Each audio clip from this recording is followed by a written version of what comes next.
And I want to talk a little bit about power and this concept of power, but not the kind of power that, tyrants seek or pharaohs seek. I want to talk about a different kind of power, and that's the real kind of power, the internal kind of power. Because, you see, as Delia pointed out, today is the beginning of one of the most sacred, one of the holiest times of the entire year. These nights are the most, the most holy of the entire year. And so what I want to do is I want to take a moment and talk about what is the significance of this night and of these nights and of this particular time of our lives. And that is that this is a time, if we want to talk about power, we have to talk about change. Because one of the things about life in general is that the only time how are you going to know that something is dead, whatever it is, whether it's a plant or a tree or a human being, the way that you know that something is dead is that it stops changing. So this concept of change is directly related to life. If we are alive, we must continue to change and we must continue to grow. And it's only when we die that we stop growing and that we stop changing. So this whole idea of, if somebody really wants to, sometimes when your friend is not happy with you and they want to like a jab at you, you've really changed. And it's considered an insult always, right? Well, what do you mean? No, I haven't. Well, why are we so afraid of change? Change is part of life. And in fact, if we are not changing, then it's an indication that we have died. If somebody is not growing, then it's an indication of death. It's not a good thing. And so what we want to do is we want to learn about change. But how does change happen? Allah subhanahu wa ta'ala gave us the formula for change in the Quran. إِنَّ اللَّهَ لَا يُغَيِّرُ مَا بِقَوْمٍ حَتَّى يُغَيِّرُ مَا بِأَنفُسِهِم. This is the formula for change. This ayah, within this ayah is something extremely revolutionary. And that is this. Every time we get in a situation we don't like, so whether that situation is our community, whether that situation is personal, whether that situation is global, international, political, financial, emotional, whatever that situation is, we always tend to get into situations. There will come a time in our lives when we get into situations we don't like and situations that we want to change. Yes or no? Okay. I'm big on, do you guys know this? I'm big on, yes, enthusiasm. It's okay, good. Because I remember they told me that Bradford community last time I complained that y'all were just blank-faced. But you guys are going to prove us wrong, right? Okay, awesome. So we get to situations that we don't like. We get to situations in our lives that we want to change. So this is a very important question. How does change happen? Where do we seek power? And the answer to the question of how change happens is in this formula, this secret magical formula. إِنَّ اللَّهَ لَا يُغَيِّرُ مَا بِقَوْمٍ حَتَّى يُغَيِّرُ مَا بِأَنفُسِهِمْ. Indeed, Allah does not change the condition of a people until they change what is inside themselves. This formula can be applied to everything. This formula can be applied to our political situation. This formula can be applied to your personal problems, your emotional problem, every single issue that we have, this formula can be applied to it. That we can always look into every single situation and figure out, what do I need to change? And by the way, this is just a side point. This is what made Adam alayhi salam and Iblis, one of the things that made them different. Because at a time when they both, Adam alayhi salam was told to do something or not to do something, and he did it. He was told not to eat from the tree, right? Iblis was told to bow. So he's given a commandment. Iblis refused, and Adam slipped, alayhi salam. Fair enough? But there is a very significant difference in them that happened after, and that had to do with how they viewed the situation and then how they responded. Adam alayhi salam didn't try to blame Iblis, which is very interesting because it would have been very easy, because even Allah said that Iblis made them slip. Iblis made them slip. But Adam alayhi salam didn't blame Iblis. He blamed himself. He said, إِنَّا ظَلَمْنَا أَنفُسَنَا وَإِن لَمْ تَغْفِرْ لَنَا وَتَرْحَمْنَا لَنَكُونَنَّ مِنَ الْخَاسِرِينَ. Indeed, we have done what? We have wronged our own selves. You know when you fight with your siblings and it's always like it's his fault or it's her fault, right? When you were a kid, hopefully. Now it's fighting with your spouse. But anyways, it was always the other person's fault, right? No one ever said, you know what, Mom, I completely take full responsibility. It was completely my fault and I started it and I'm very sorry. Typically, that's not how the conversation went. Typically, it's her fault or it's his fault, right? And so we always want to put the blame outside of ourselves. Unfortunately, this is part of our nafs, right? Well, this began with shaitan. This began with Iblis, that he did not take responsibility for his mistake. He did not take responsibility he did not humble himself. Instead, he actually is blaming Allah, interestingly enough. He's actually saying, because you have kicked me out. You know when we have this victim mentality? Do you ever heard of that? No, we wouldn't know anything about that, right? That victim mentality, Iblis started that. Iblis started a lot of things. He started racism. He set the precedent for so many of our diseases. But here, he is not taking responsibility. He's not humbling himself. Instead, he's not saying it was my fault. He's saying it was your fault, Ya Allah. You kicked me out of Jannah. And because you kicked me out of Jannah, I'm going to do this, this, and this to your slaves. That's what he said. But what did Adam alayhi salam say? Inna zalamna anfusana. Indeed, we have wronged our own selves. He is taking full responsibility for his mistake. Inna zalamna anfusana wa in lam taghfir lana wa tarhamna lanakunanna min al-khasirin. Indeed, we have wronged our own selves. And if you don't forgive us and have mercy on us, we will be among the losers. So he is humbling himself and he is taking responsibility. So what happens to Adam alayhi salam? Well, number one, he gets forgiven. He gets forgiven. And number two, he goes to earth as a prophet. That's intense. That's pretty different than what happened to Iblis, yeah? Blank faces? No, good. I'm getting nods. That's pretty different than what happened to Iblis, yeah? Okay, awesome. You're all turning into Anas. That's awesome. Okay, so it's very, very different. Iblis became cursed forever, and Adam became a prophet. And this essential difference of humbling and taking responsibility. So internally, we have to change if we want to change externally. How can that change start to happen?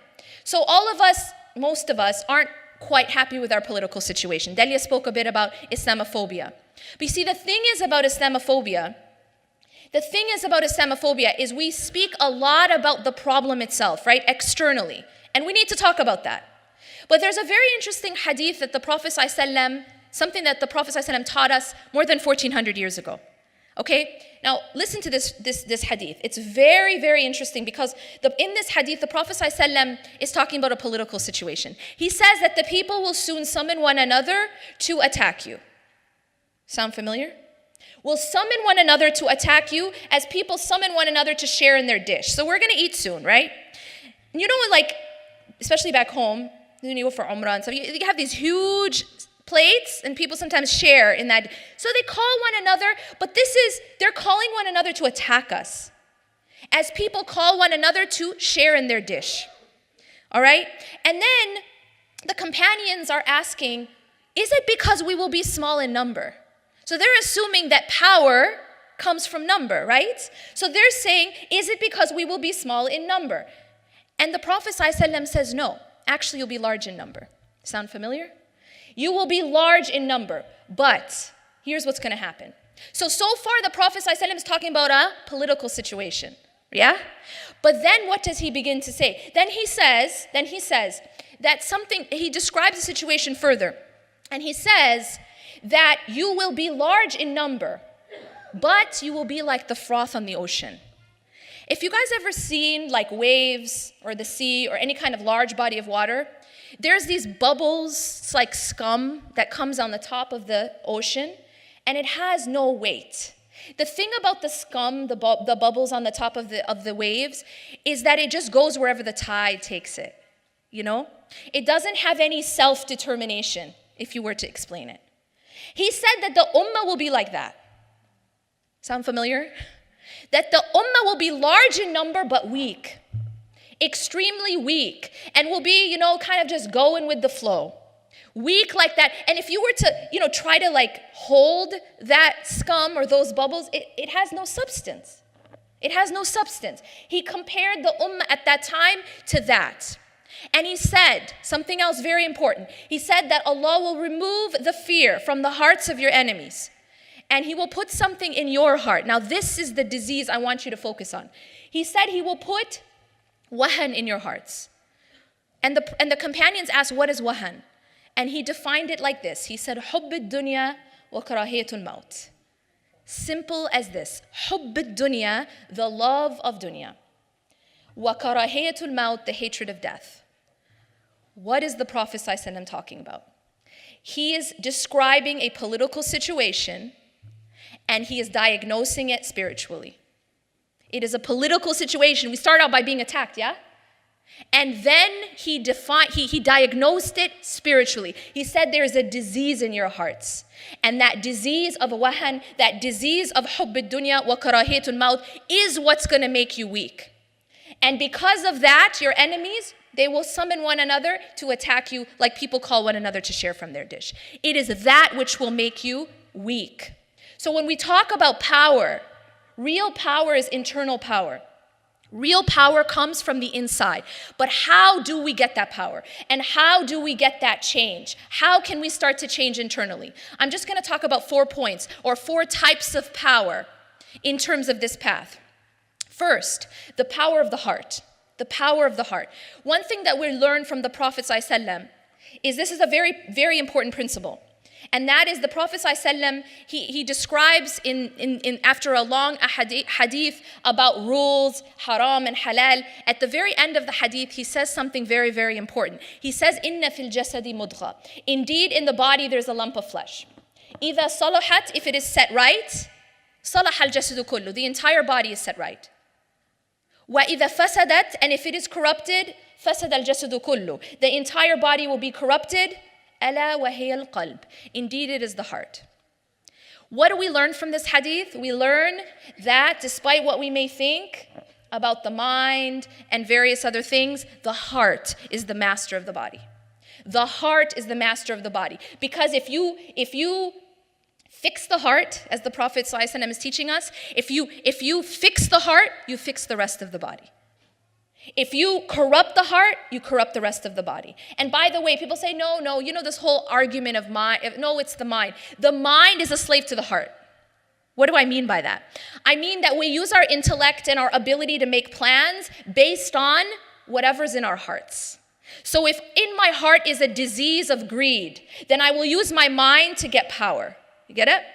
If in my heart there's a disease of wanting power, of wanting, you see, so what I do is I use my mind as a tool to obey my heart.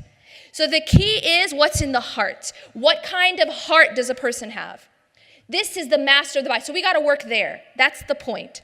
We got to work on the heart. Now, some people might say, okay, then I wear my hijab in my heart, right? Or I fast in my heart. I don't know. You know? But the problem with that is that we forget something very important. And that is that our actions affect our heart, just as our heart affects our actions.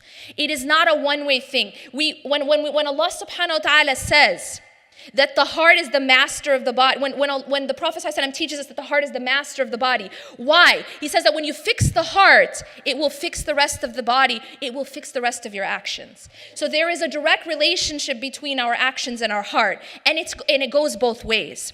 Because we're told that what we do puts a stain or cleans our heart. So what we do affects our heart, and our heart affects what we do. So that's another thing to keep in mind, that there's that two-way relationship between the heart and action. Similarly, in addition to that, I want to point out, every time Allah subhanahu wa ta'ala in the Quran talks about the believers or talks about iman, for example, what does Allah say? الَّذِينَ آمَنُوا وَعَمِلُوا الصَّالِحَاتِ. I mean, not every time, but a lot of times Allah subhanahu wa ta'ala connects these two. That those who believe and who do righteous deeds. So the two go together. All right. So we have the power of the heart. We have the power of focus. So this is the second one I want to talk about. There is a power in focus. There is a power in what you focus on. And there's this principle that if you keep in mind, it really changes your life. And that is that whatever you focus on grows. Whatever you focus on grows. What do I mean by that? The more you focus on something, the bigger and bigger and bigger it gets. Makes sense?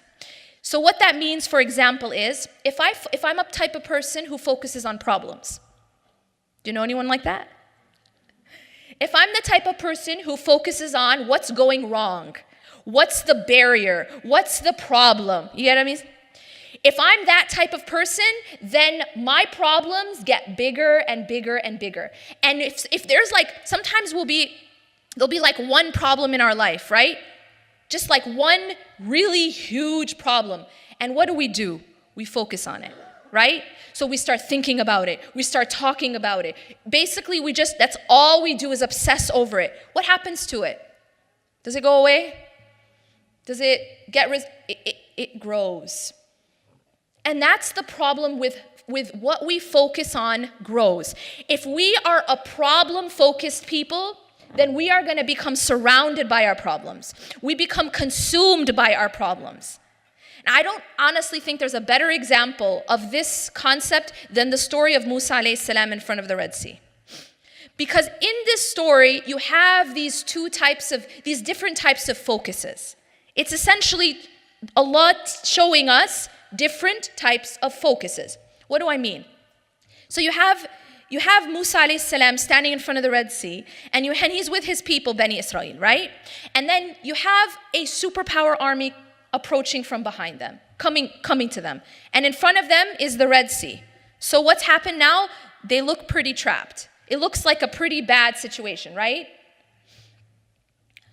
So what happens in this? Allah tells us what happens. فَلَمَّا تَرَى الْجَمْعَانِ قَالَ أَصْحَابُ مُوسَى إِنَّا لَمُدْرَكُونَ.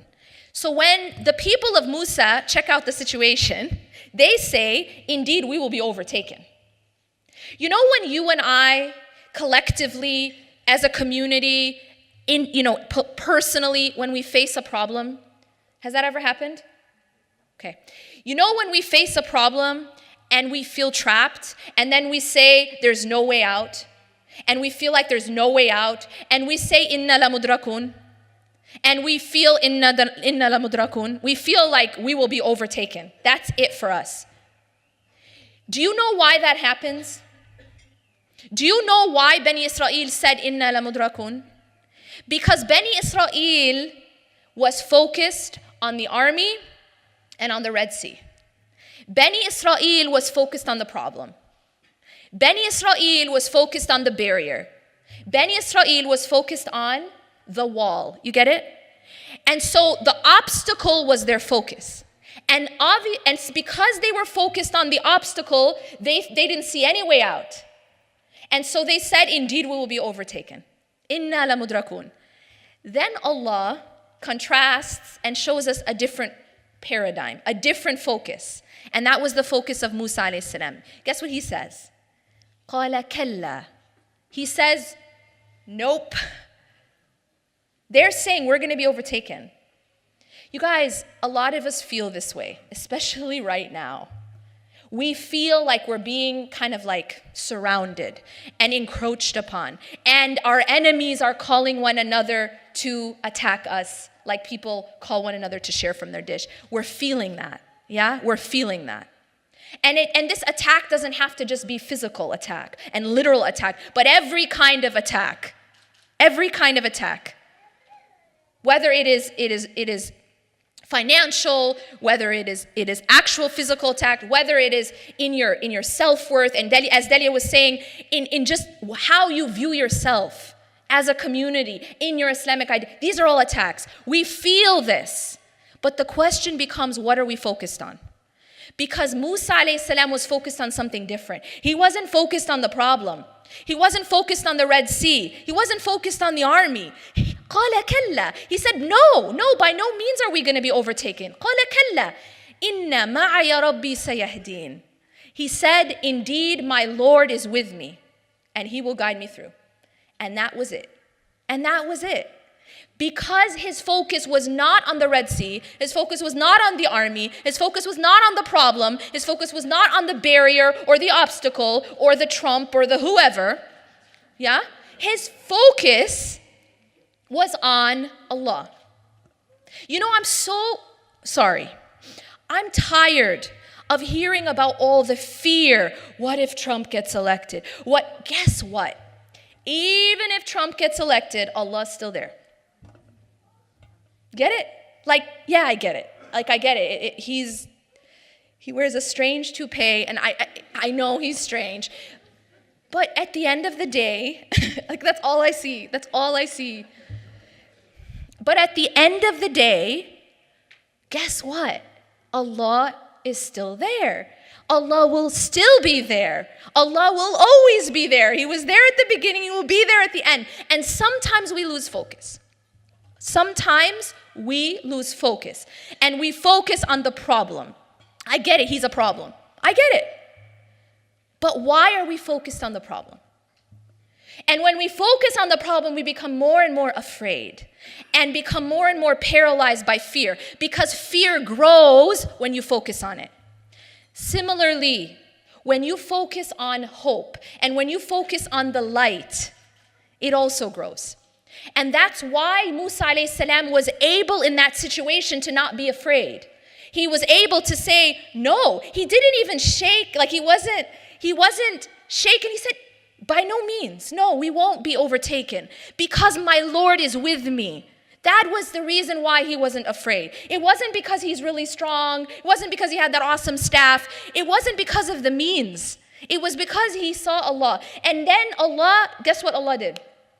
Allah split the Red Sea. So what did Allah do? Allah made a way out in such a way that no one could imagine. That's what happens when you focus on the light instead of the darkness. Because I can sit here and I can say, oh my God, it is so dark right now. It is so dark right now. Oh my God, the lights are off. Oh my God. Or I can work on going and getting a candle and bringing some light to the room. So that's why we have to be very careful in terms of what we focus on. The other thing I want to point out with regards to focus is the power of focusing on what's positive. The power of gratitude. One of the most, the things that, if you just kind of look at psychological research, if you do like a scan of psychological research, one of the most powerful things that they found in terms of well-being, in terms of treating depression, is the power of gratitude. The power of what you focus on. Just writing down 5 things that you're grateful for every day can treat depression. Just that. That's what they found in studies. So the point here is that we can either be a people who are very negative and focus on what's going wrong and what they voted yesterday, or we can focus on what's right. We can focus on the light and the hope. Because again, at the end of the day, Allah is still in charge. Allah is still in charge. Kalla inna ma'iya rabbi sayahdin. We have to remember that today. Because yes, we see armies approaching. And we see barriers, and we see problems, and we see the Red Sea. But we have to have that understanding that Allah is with us, and yes, He will guide us through. Finally, here's what I want to say. There is a power to remembering that our goal should be hope, and our goal should be excellence. But be careful making your goal perfection. Be careful of making your goal perfection. I want to point this out because in so many of these discussions, the people I speak to at these gatherings tend to be people more on the practicing side. So that's why I try to emphasize this more. A lot of times what happens among the practicing community is that we have this false notion of perfection. That for me to be a good person, I need to be a perfect person. That the moment I make a mistake, it means I should give up. Because I was supposed to be perfect, and when I'm not perfect, I fall into despair. The reason I point this out is because I really hate shaitan, okay? And this is one of his favorite tools. It is one of his favorite tools to make us think that we're supposed to be perfect, ironically. Wait a minute, but shaitan wants us to be really bad. No. By making us believe that we're supposed to be perfect, he has set us up for despair. Simple as that.